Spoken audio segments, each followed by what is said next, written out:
Leave a space, type in your contribution and name, then send it to 7197. Your views, our interviews on Spectrum, Radio 1 FM 90. A very warm welcome. This is Spectrum on Radio 1. I'm your host, Edmond Chizito. On Spectrum, tonight we review the week. Some of the issues we'll be looking at tonight. Central Bank Governor Tumusiime Mutebile saved by a controversial vote in Parliament. President Museveni is, his name has been mentioned in another compensation saga. The Nordic disease crisis. 25 children brought into the capital, treated, and apparently the situation gets better. Is the government doing enough? And the Joseph Kony video that's become all the rage on the internet and elsewhere. Our guests tonight, Dr. Tanga Odoi, chairman of MUASA and senior historian at Makerere University. Expect him to join us shortly. Mr. Nicholas Opiyo, legal consultant at AKIJUL, also a commentator on social and political issues. You're most welcome, Nicholas.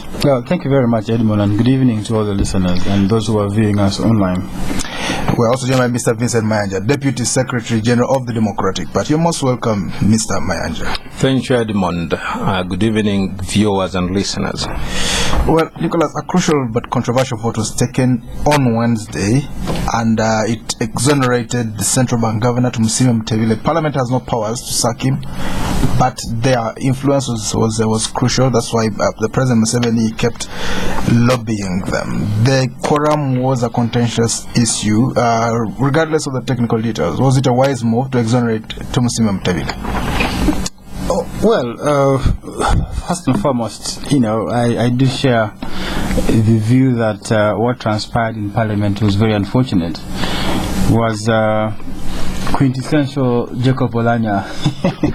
he did several controversial things in the sixth Parliament.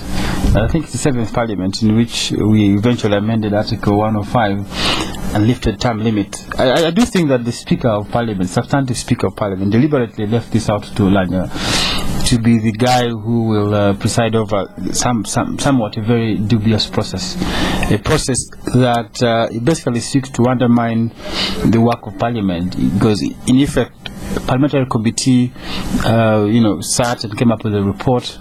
That report was adopted unanimously by both the executive and the legislature. There was at some point an agreement between all the branches of government about what this report contained, and then what do you see? You see then the executive creating another committee that was really investigating what the Committee of Parliament had done, what is now known as the Kionga Committee, whose report then is thrown back to Parliament and used to bulldoze Parliament to reverse its earlier decision. I think that is really very unfortunate. For me, it does really pour cold water on the rather promising momentum that was developing on the floor of the House. So I think in that respect, I share those views. But secondly, I do think also that from the reports I have been reading, there are allegations of not having had a quorum to put this matter to a vote before the House. And if that is then so, it would then strike me as very strange for a lawyer, really very good lawyer in the person of Olanya, to overlook the rules of procedure and allow voting on such a matter to go on without a quorum. Now, if that is true, and I use the word "if" because I'm not sure about the facts of the matter, then any such vote taken by the House is then really a nullity, because Parliament cannot conduct business if he has no quorum. Right. So then, if that is true, then that resolution is a nullity. But be that as it may, it was always going to be true that Mutebile cannot take political responsibility because he's not a politician. The people who could take political responsibilities on the floor of the House did so. You've seen 2 ministers resign. But the fact of the matter is that even if Parliament clears Mutebile, and then in theory, I want to assume that we have an independent police force that will investigate, improprieties in what he did, that we have an independent IGG who is not bulldozed by the executive and will investigate what has happened. Because there is a general agreement, even with the Kionga Committee, that Mutebile flouted laws in paying this money. He did not consult the board. Now the allegations of board resolutions being forged. So I think that for as long as there are issues of impropriety, there are issues of breaking of procedures, of rules of procedures in paying out money from the constituted fund, then the police must take interest in this matter and investigate it and prosecute the governor. I have heard of people saying, in fact, the DP is saying they're going to go to court for a private prosecution. How I wish that process sees the day of, the light of day, and the governor's capability or criminal responsibility is determined by a court of law. Because for as long as, you see, there's no doubt in the fact that Mutebile has been a great governor. He's been a great personality. Technocrat, right from the ministry. Exactly.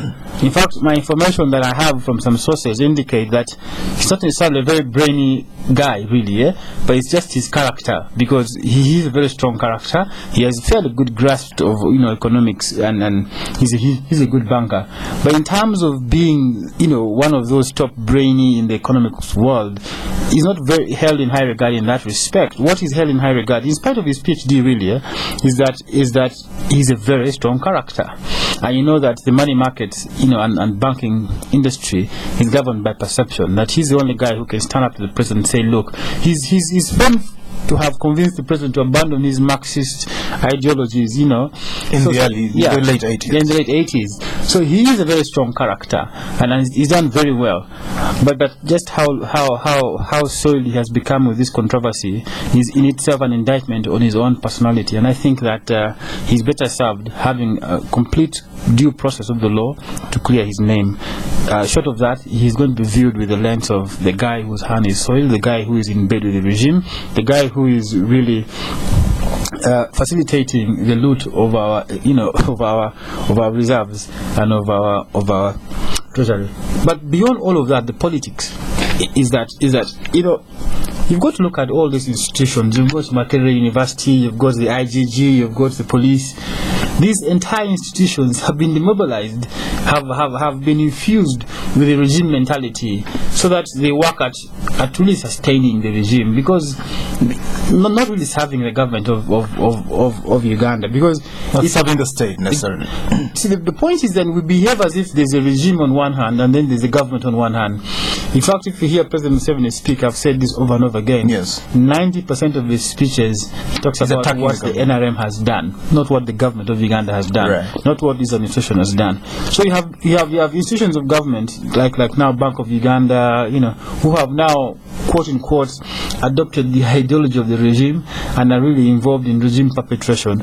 And Mutebile just happens to be a late entrant to that group, and you'll see more of it coming. You've mentioned the point, a late entrant. Some people have said that because of the kind of climate that you've described, if it had been somebody else, that would be the 10th time. Mutebile is the first time. If somebody else would have been the 10th time. He would be, and that points to his strong character. I mean, when you have the Governor Bank of Uganda giving an interview to a foreign media and really bashing his own president about his financial indiscipline, yes, his slow progress on developing the agricultural sector.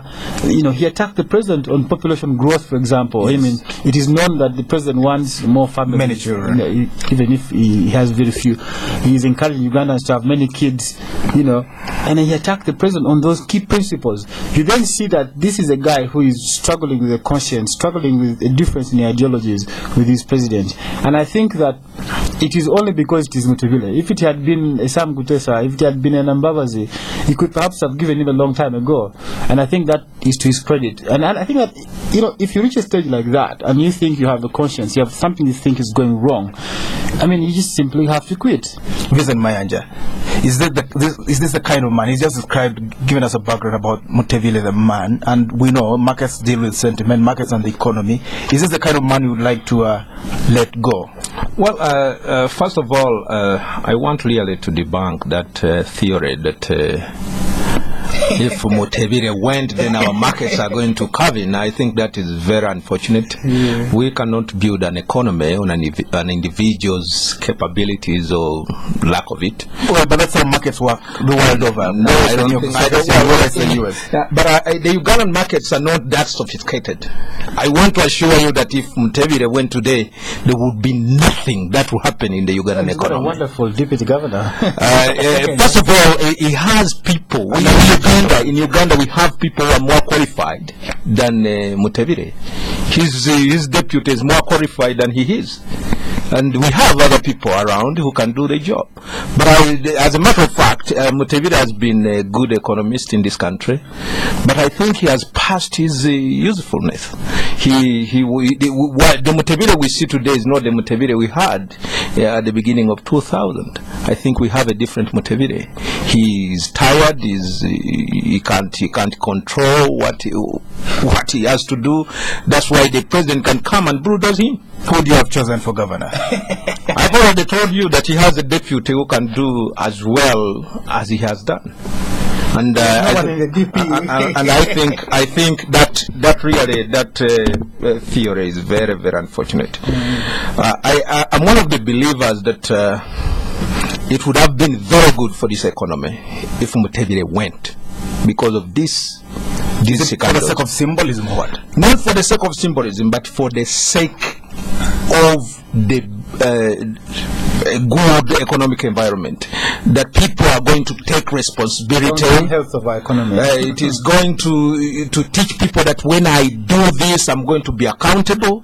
But now Mutevile has done something, and is there telling us that only God can make him to go. I think that is very unfortunate. Secondly, Mutevile committed a number of crimes. Go on. First of all, Mutevile presided over this the privatization of Uganda Commercial Bank. Yes. And he said this bank has to go. Yes, he did. But as a man of integrity, he went around and bought shares in Stanbic Bank, which is very like any other member of which is a conflict of interest to me. The other thing is that Mutevile has failed on some few things in the Bank of Uganda. Like which ones? For example, last year in August, the man who is in charge of foreign markets is called Kavoyo somebody. Yes. In Bank of Uganda. Yes. Is the elector of I think Stephen Kavoyo. Yeah, Stephen Kavoyo somebody. He was found out that he had fraudulent papers that he used to get the job in Bank of Uganda. Everybody knows it. But he does it well, so what's the problem? Well, if somebody is fraudulent in academics, then he can be fraudulent on other things. But Mutevile, as the governor, has failed to move on this man, because he's related to his wife, and I think this is very unfortunate. But of course, as the Democratic Party, we are very serious.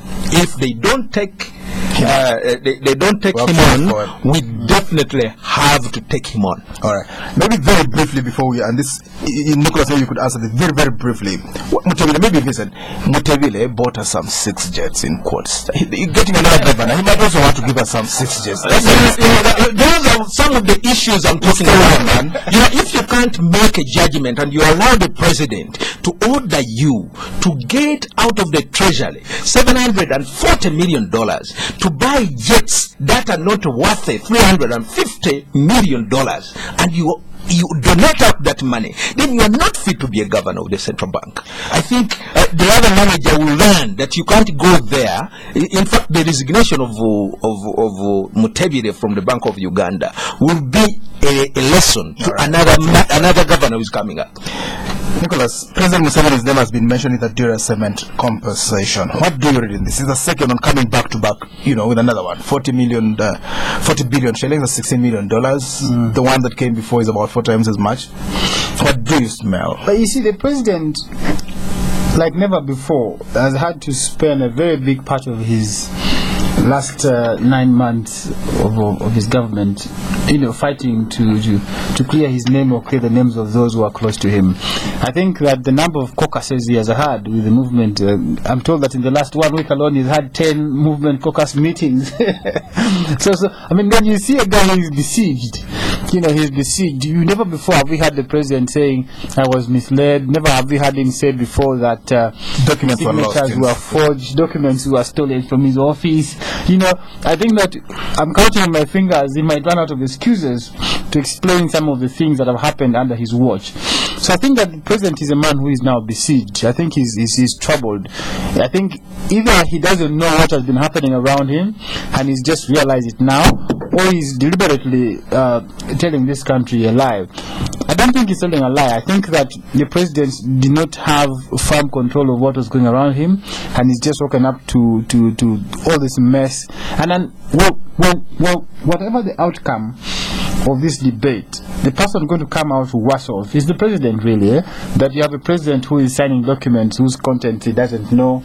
Well, but it's a business. You can't, not even a managing director would have the time to read all the documents of a big company. Well, then you don't qualify to run a country if you actually might sign off Uganda as a territory. Go on. So I think that you have a president who doesn't know what he's signing up to. You have a president who is claiming he's been misled. You have a president who is actually telling you that, look, I'm tired. I can't keep track of these things. Things happening around me are now out of my control. So really, for me, whatever the outcome, that's going to be bad for the president, you know. But secondly, that I think goes to point out for me to two things. That's that the center has now failed to hold, and that things are now falling apart. And the faster we get back to holding the pieces, the better. Because you see, how do you hold the pieces together? Well, you can do that. You know, either you get rid of the dead wood around you instead of protecting them, or indeed you actually sink with them. Because what is happening is actually a poor sign of governance on the part of the president. Because the president's name, like never before, is coming up in all these dubious deals and compensation, you know, of different. So I think the president is showing a sign of diminishing returns, if you like. You know, he's not holding firm control as we know before.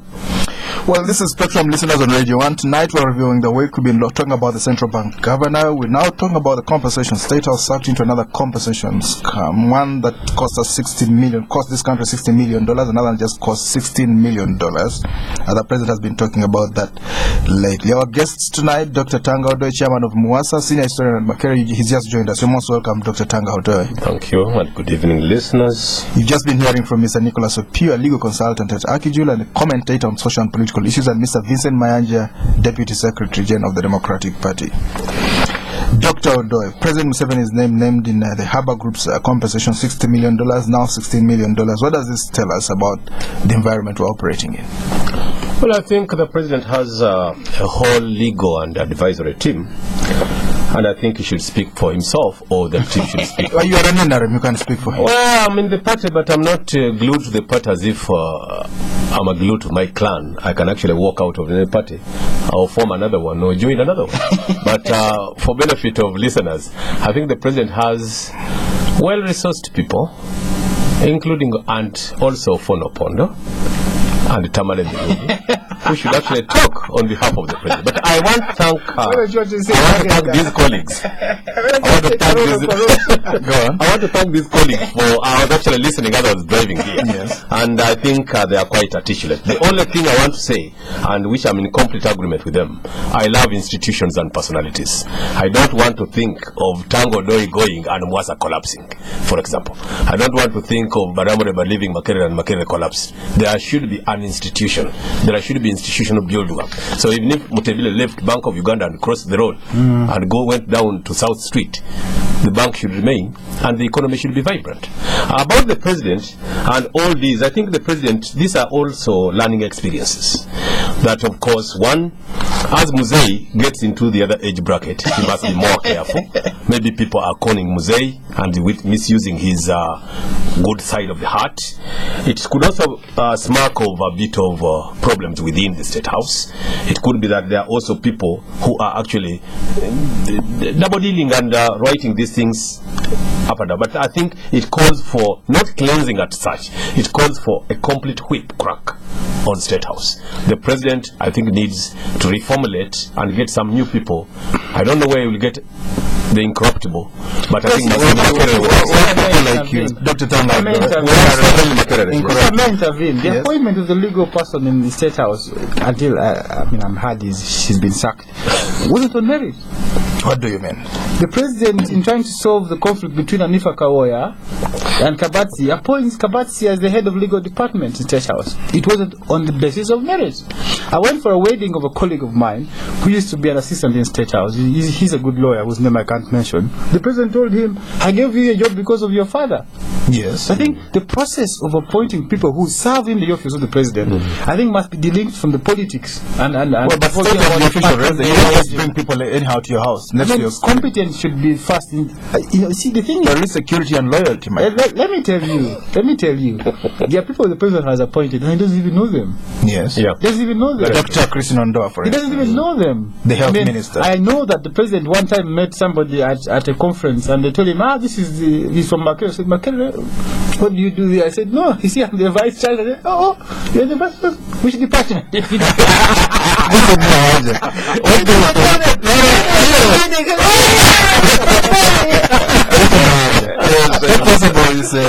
I think we need to look beyond what we are reading. For me, I've formulated a theory, and I was discussing Let's it say with that a theory, friend. Mr. Mayanja. There is just a cocoon that is really taking away our money. They say that you go, ask for such and such tender, but after you ask for it and we offer it, we are going to withdraw it. When we withdraw it, you go and institute a legal process. Then in the process, they make money. Because if somebody has not put any money Make in money this, such a thing. That's a very complicated. How do no, they do. For example, the Duracement had not invested any money in this venture. As they are offered the mines, then it is withdrawn after month. They didn't even dug a trench. They have not done anything. They have not even taken the machinery there. It is taken away. Not even they go to a court. And the president says, no, they should not go to court. Compensate them. And I hear they were supposed to get $500,000, Yes. but they get $60 million. 16. What is that? I don't want to belong to Mayanja's theory completely. But I think KPMG said don't compensate them, just like they said for Haba Group, Basa Jabalaba, that gentleman, very shrewd intelligent businessman in quotes. Why does politics override the law? I think I want to first of all agree with my brother here that there's where you don't think and you actually ask yourself, where is the law? In Makerere, we lost land in Corona recently Yes. to a man called Ramirez who is not known. You just give us his name. The man came up, they said there's Ramirez, he bought land from Janice Amayo, who was a worker of Makerere. On Makerere's website and a list of workers from 1922, there has never been Janice Amayo. But Makerere lost the land. So, where we lose a lot of money and property in such dubious ways, maybe there's paradigm shift. Mayanja could be right in forming a theory, and theories are formulated by people. So I think when KPMG says don't pay them, this is where I want to call to question who was responsible for implementing the don't pay them. Was it the president or the technocrats? You know, the technocrats in any ministry, and with all due respect, I heard you talking about Governor Tumusime Mutebile being a very brilliant man, although not brilliant to the level of other deputies. You don't need to be so brilliant. That's objective. Yeah, to the book, in book circles. You must be brilliant in using brilliant people in making an end and making a policy succeed. So if you are able to actually galvanize the stuff you have for successful story, whether you have no degree, you are very brilliant leader. This is Spectrum on Radio 1. We're going for a break. When we come back, the nodding disease. Staying in the north again, Joseph Kony's video goes viral on the internet. On the internet, we'll talk about Makerere University and the Democratic Party. It gets better. Do stay tuned. Promotion kutoka MTN. Win 10 million shillings every day for 90 days. SMS win to 175. Win, everybody. It is time to win lots of money. I tell you how to this. Sukuma SMS. Big up MTN for this promotion. Chino Chifufu. Win 10 million shillings every day for 90 days. Simply SMS WIN to 175 to play and win. MTN Sukuma SMS. Terms and conditions apply. MTN. Everywhere you go. John, Mike and I, we go back a bit. We knew John at the beginning, working for someone else. But he was different. He had vision, saw opportunities. He started working towards his goal, opened his own garage, and worked, learning the hard way. His reputation spread. Trust, consistency, quality. Soon people were coming to him from all parts. He made himself and his whole street prosper, and also helped friends, seeing potential in people and helping them on. But John never shouts about all his success. He's just who he is. Special. So here's to men like John, who make a difference, who enjoy Nile Special, the rich, satisfying taste from the source. Nile Special. You've earned it. Not for sale to persons under 18. Spectrum on Radio 1 FM 90 is brought to you by Stanbic Bank. Welcome back on Spectrum. Tonight we are going the some of the topics we've been covering. The governor in the central bank, he's been saved by a controversial vote. We've spoken about the General Assembly compensation. Second to Haba in sequence, we're going to talk about the noddings. Our guests tonight, Dr. Tanga Odoi, chairman of MUASA, that's the Makere University Academic Staff Association, also senior historian at that university. Mr. Nicholas Opiyo, a legal consultant at AKIJUL and a commentator on social and political issues, and Mr. Vincent Mayanja, deputy SGO, secretary general to the Democratic Party. Dr. Maybe Nicholas, you come from, you might know certain things that happen in the north. 25 children are brought to Kampala, to Mulago Hospital. They are treated, life gets better. Was the government folding its arms as children suffered? Maybe I should intervene here. I think let's not give Nicholas to ethnicise this issue. Okay, go on. This issue is a Ugandan question. Go on. It's a Ugandan question where the Minister of Health delayed and things went wrong. And then I'm actually underlying the statement here. The Minister of Health castigated Anywa for moving the kids. Yes. I think Anywa was dealing with a situation which people thought was theoretical. By carrying these kids to Mulago, I really applauded her. Yes. Notwithstanding the risk along the road, but how many had died before complete attention is given? But if you see now, they are saying they are improving at a very fast rate. If we had handled this thing from the beginning, if we had given it all the political input, notwithstanding failures within the ministry, I think these students, I mean, would not have lost this quite a large number. And this is a number known. There could be a number of those who died silently. What I want is that every part of Uganda should feel concerned about what's happening over the people in the other part. Politicizing ethnicity, stereotyping a group, I think has had a long way in destroying sections of Uganda. The northern Uganda place, which actually where I did my PhD research, should be attended to and should be given a lot of attention. Different tests must be done on children who went through this war. These were people who were traumatized for 20 years. Very true. They were actually living under trees. I think even psycho experts must be employed to try to heal and make these children and people in the north come to terms with the reality. This is the food basket of northern Uganda. Yeah. This is the food basket of now southern Sudan and the other. This is a place where you go and you'll speak your English in Asholiland up to the end of where Asholiland ends. You'll speak English and you'll find people who will guide you through. You go to Lira, the same thing. You go to Teso, the same thing. What we need is government input, and not only government input through the local leaders there. There should be direct involvement of the president. I liked when the president visited. Well, he said he gave Anywa money for the transport, the fuel. Yes, and that was very good. You know, there's where you leave the differences with the political sheds.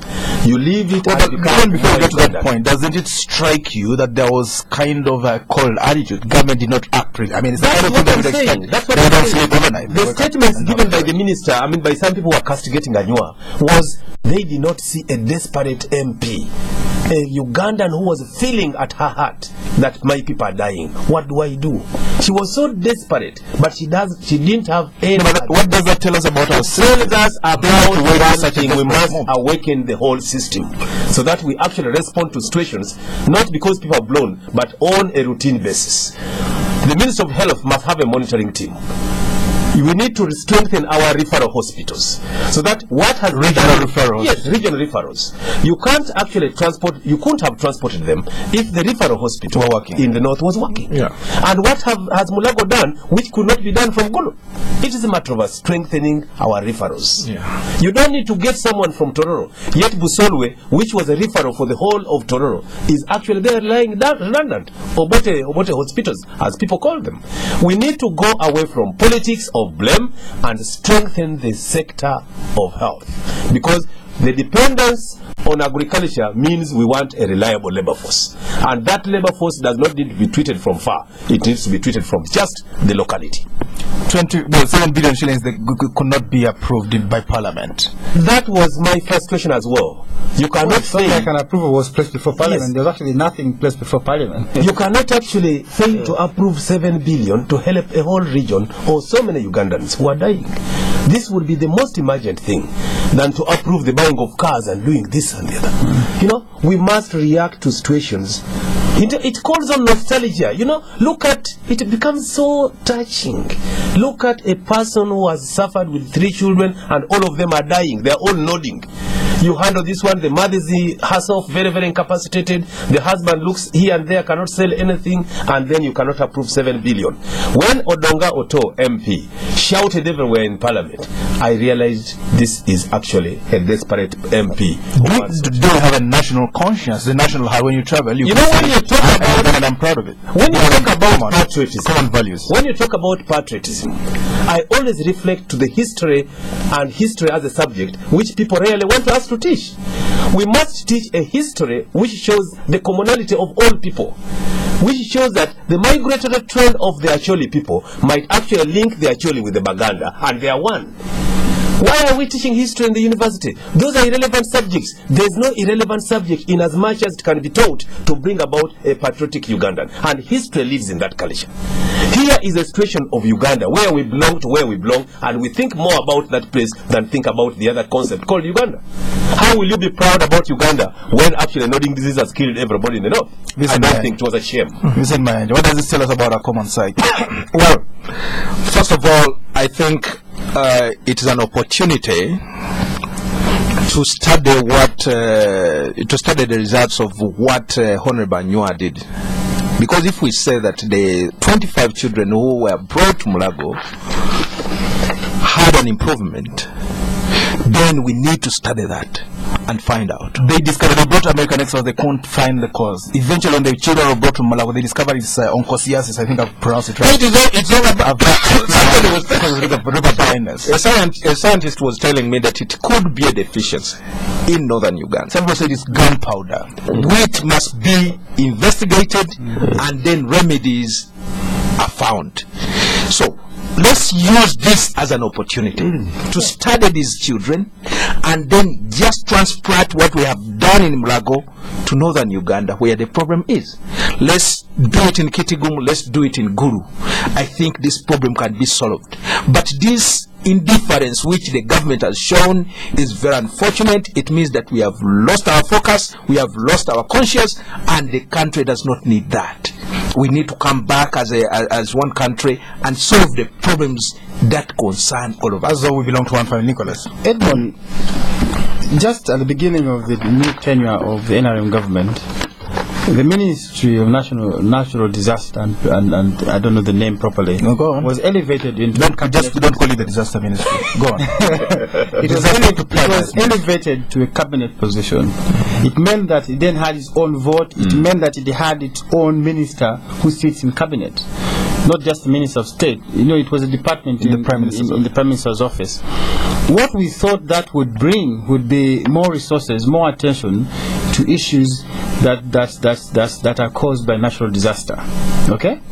Now, what do we then see? We see a complete ministry who, in the first place, was unable to forecast, and in spite of all warnings before, was unable to forecast this problem, was unable to see and prepare for a response on how to handle this disaster. Because ordinarily you would expect the ministry to coordinate with the relevant Ministry of Health in this case to provide an outlay of a response strategy. Now that is absent. For me, that speaks volumes about how useful the ministry is, what structures the ministry has to address problems that might arise in the future. In fact, my belief is that in the absence of the Uganda Red Cross, in the absence of other NGOs mitigating disasters in this country, we could have had a very bad situation. You saw what happened in Bududa. Without the Red Cross, there would have been much more loss of life. And I think that we've got to work on that, because disaster management is not the function of NGOs. It's a function of the state, and the state then must take charge of its role. I'll give an example. Doctor rightly says we shouldn't put a tribal spin on this, but I'm tempted to give you these 3 examples. Yes. When there was floods in eastern Uganda, there was a clamor in parliament for a declaration of a national disaster, so that the entire machinery of the state is then put at the disposal of the suffering and drowning people of the east. Budget suspended and so on and so forth. Nothing was done. Nothing was done. Instead, when there was a problem in Bududa, the president shows up in a military fatigue with a gun strapped across his chest. When there was problems in the north, parliament asked that a national disaster be declared. It was rejected. But when cows were dying in western Uganda because of drought, the government had the audacity to declare a national disaster and employ the entire machinery of the state to save cows. For me, that speaks to what our focus is, that cows were more important than the children and women in the west, in the east and in the north.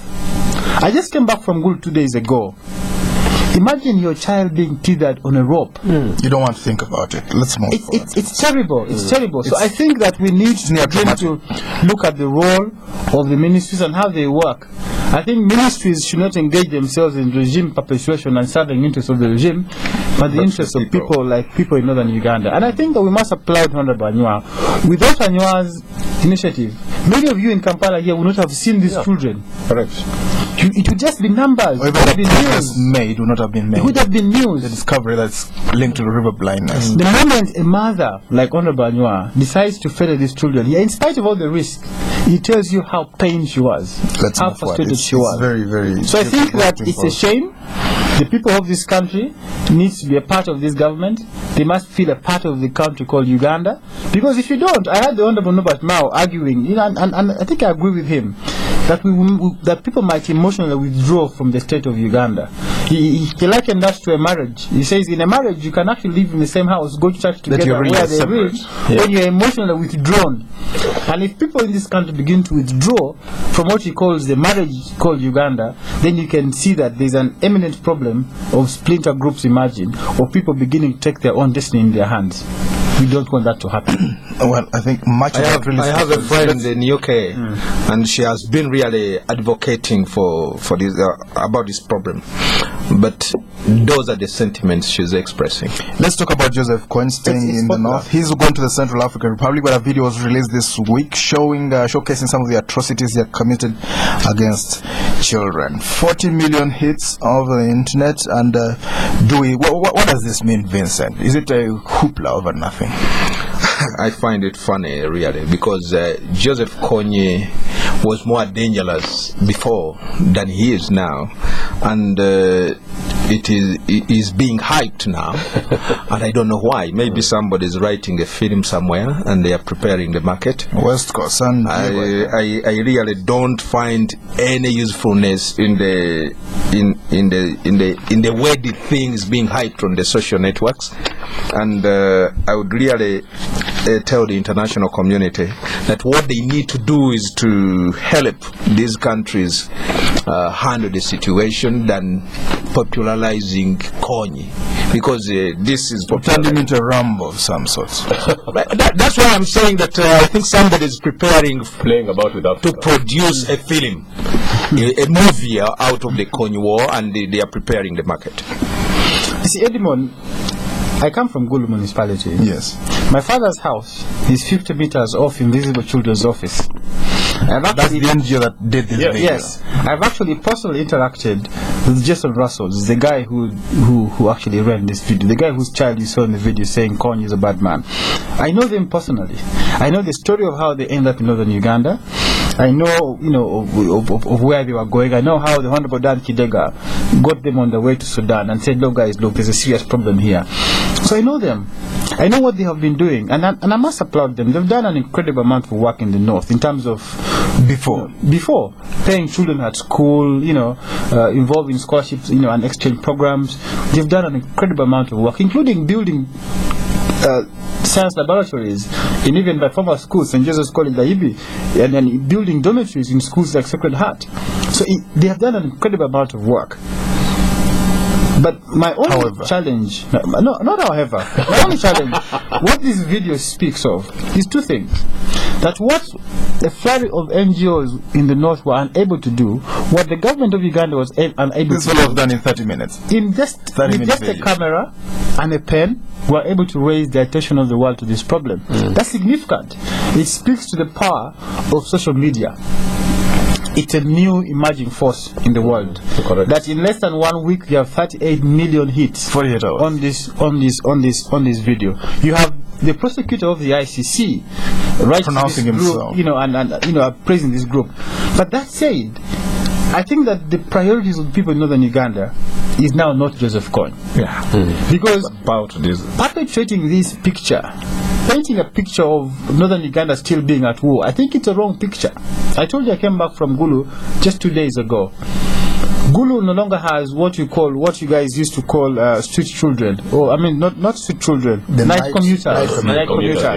Okay, Gulu's kids are now looking to rehabilitate from what was the war to now peace. I think that such videos, such shocking images, doesn't portray what is obtaining in Gulu, what is obtaining in the north, what the priorities of the children are. Because you see, I've also argued there are NGOs that are called War Child Canada, War Child Holland. These terms traumatize and keep the kid in a war mentality, and I think it's bad. That invisible children needed to portray us in bad light. Should have actually, in my view, cast what is of urgent need in northern Uganda, not Joseph Kony, but rehabilitation and bringing back peace and letting these kids feel kids again. Dr. Odoi, someone who mentored me many years ago said, whatever you do, get a reputation, whether good or bad is another matter. We got a name through Idi Amin, now we're getting a name through Joseph Kony. We can clean it up later, but at least we've got a name. What do you say? Well, I think I quite agree with my colleagues that this publicity should have come earlier than it has come. I think the time when Uganda and northern Uganda needed all this publicity in international media, it never came. I think it never came. And this calls to the conspiracy theory, maybe almost justifying the theorists there, saying that there was no publicity because it takes two people to tango. It takes two people to go to war. Therefore, the destruction of northern Uganda maybe was not so exposed because part of the destruction was by Ugandans themselves, who were actually defending one side and Kony on the other side. Vincent, let's hear your voice before we go to Makerere. About this, I have already said that I think we could just add something that I forgot to say. Yes, is that the timing of this is curious. It comes at a time when Americans have deployed 100 paratroopers here to fight the LRA. Yes. And you have an American NGO then using superstars like Rihanna, like Chris Brown, Oprah Winfrey, to kind of get into this debate. I think that speaks to an American national politics, and I think a fight by an American NGO to find its voice in American politics, which is completely, in my view, detached from what our people in Uganda need. It's not our interest now. What we are. It's a kind of touchdown theory. We'll certainly get. Of course, the NGOs are going to have problems fundraising from now on, most likely, maybe till Jesus comes back. And we probably might get a video. Another last thing of Scotland, which is Superman, Joseph Kony, walking through walls and so on. Dr. Tanga Odoi, what's happening in Makerere? You want the Vice Chancellor out. He used to be your very good friend. Why? What has changed? You never shared I don't think we are not friends. We are only looking at one point differently. I think the first thing in Makerere is that the public owns the university. Yes. Let the public be regularly visiting this university to know the inside of this university. My next neighbor Vincent has been a student in that university not so long ago. Of course, with the Nicholas was there for some years, maybe earlier. Yes. But he can tell you, we may paint Makerere white in the press, but the inside in Makerere is rotten. And when I said that, one of the professors who sits in council almost killed me on that day, Wednesday. How do you go to NBS and say Makerere is not 8 in your capacity? I say that Makerere is not what? Is not number 8 in Africa. Yes. I said then, and I'll say now, if Makerere is number 8 in Africa, that number 8 should reflect in form of where the students sleep, the hygiene of the halls. Exactly. It must reflect into the classrooms where Tanga and other members of academic staff teach from. It must reflect in how we handle the workers and any extra pay out of the money that parents give us. It must reflect in a family kind of situation where if there's poverty and famine, we all suffer and share. Not one group benefiting from the trickle down, another group in silence dying. What do you mean one group? Yes, I mean, that's where my difference comes in. If you are an administrator of Makerere and 300 or 400 staff have not been paid and they need 100 million to be paid, yes, and you get 300 million to buy a car for yourself, are you a head of a family? That's how we differed. We differ on how to present ourselves before the public. We want to present a face that a CEO of Makerere has come, he has jumped out of a car, the door is being opened by an askari who salutes him. Yes, he is in a posh situation. What's wrong with that? Therefore Makerere is in a situation. The reality in Makerere, I want to say, parents who have their children in the halls of residence must be using a lot of money treating these children because our sick bay is not well equipped. All right. The sanity there is poor. And when I say that, Tanga Odoi is bad. Look at this recent strike of yesterday. Everywhere now, they are looking for how to say Tanga Odoi caused the strike. Yes. These are students who are educating. These are very bright students. You want to picture them as Makerere real product who must question for their rights. They pay what you call internship fee. A letter comes and says you are not going to get the money. Do you have to be mobilized to fight for your cause? Visit you don't need to do that. Well, a friend of mine said that Makerere is Uganda made simple. Yes. That's Mao. No, but Mao. Yeah. You know, you have everybody from everywhere in Uganda at Makerere. Correct.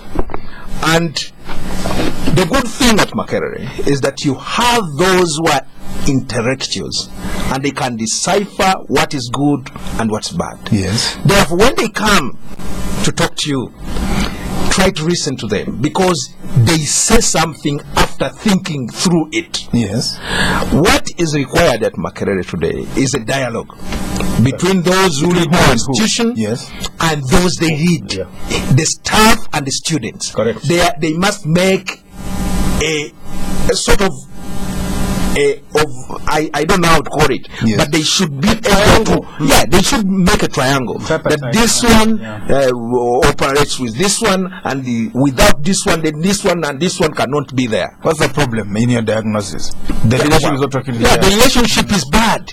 If they are going to strike to push their point forward, it's going to be chaos all the time. But I have been at Makerere as my lecturer is telling you here. You go to arts. You don't want to remain there for quite some time. Toilets are woozy. They don't have sanitation facilities. Go to halls, go to wherever. It is bad. Nicholas Opiyo. Well, don't spoil anyone's dinner though. Makerere's problems, it's not a unique problem. It is part of a systematic breakdown of institutions. When the NRM government looked at Kampala as a bastion for opposition, what do? They dismantled KCCA and put there their own structures to try and contain the opposition. Okay? That you can be MPs, but you can't run this city. Okay? What do? Then when the police is being independent and being a pro-people police, Museveni then says that we must then develop an ideology. And then what does he do? He then brings soldiers, he then begins to talk about political ideology in police. Yeah. And then Makerere suffers the same problem. A demobilization of institutions to create space for a regime. Period. The law is very clear about a vice chancellor of Makerere in acting capacity. 6 months. Yes. Not 2 years. It's now 2 years. So you then have, in fact, if I'm to speak in terms of parliament, you have what they call rebel MPs.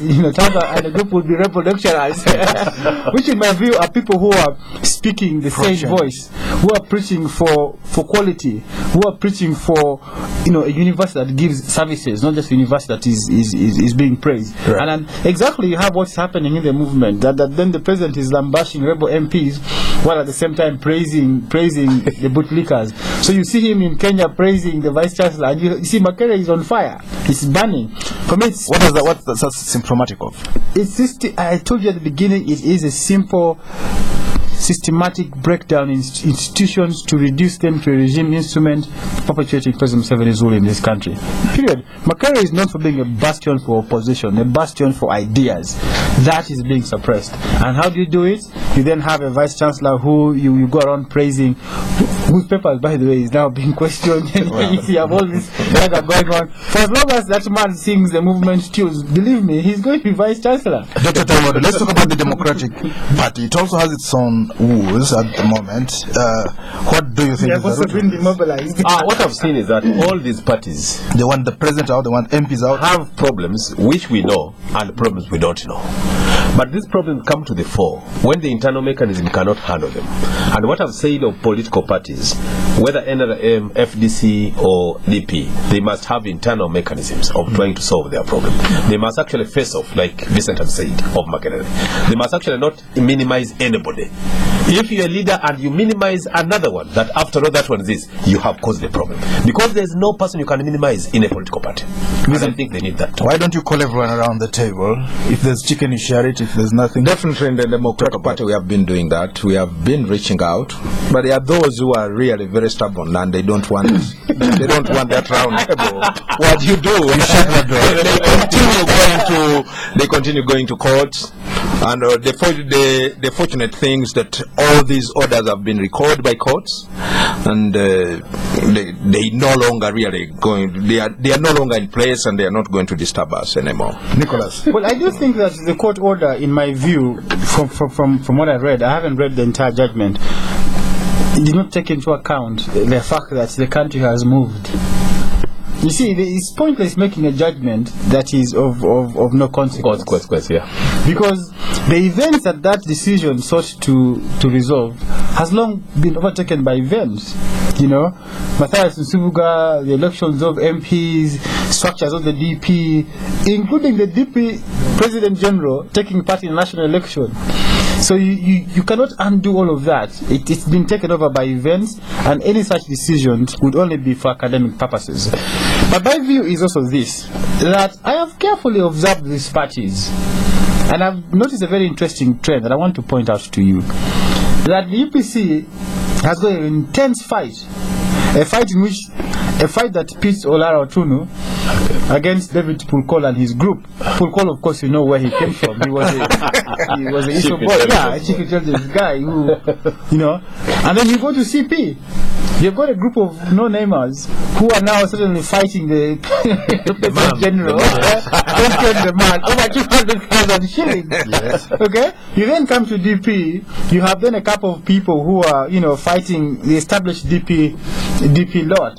For me, that speaks to two things. All right. Either there's a conspiracy to make parties weekend, and the next one might actually be Betty Kamia's party, or Bidan Sali's party, or parties are structurally not strong enough to contain internal eruption, because the eruptions happen everywhere. How we contain is what matters. But maybe before we go, Dr. Tango, there is some calendars were seized some time back. I was out of the country and I had a long bulletin on a foreign radio talking about these calendars, talking about change your world. Somebody wrote in the newspapers today saying Caris Bible College preaches change your world, Creflo Dollar also preaches change the world. Should we all get hold of all of them? What should we do? Well, I think I didn't take keen interest in that calendar saga. I did. I was a lawyer for the country. Talk to us about that, Nicholas. I don't know anything.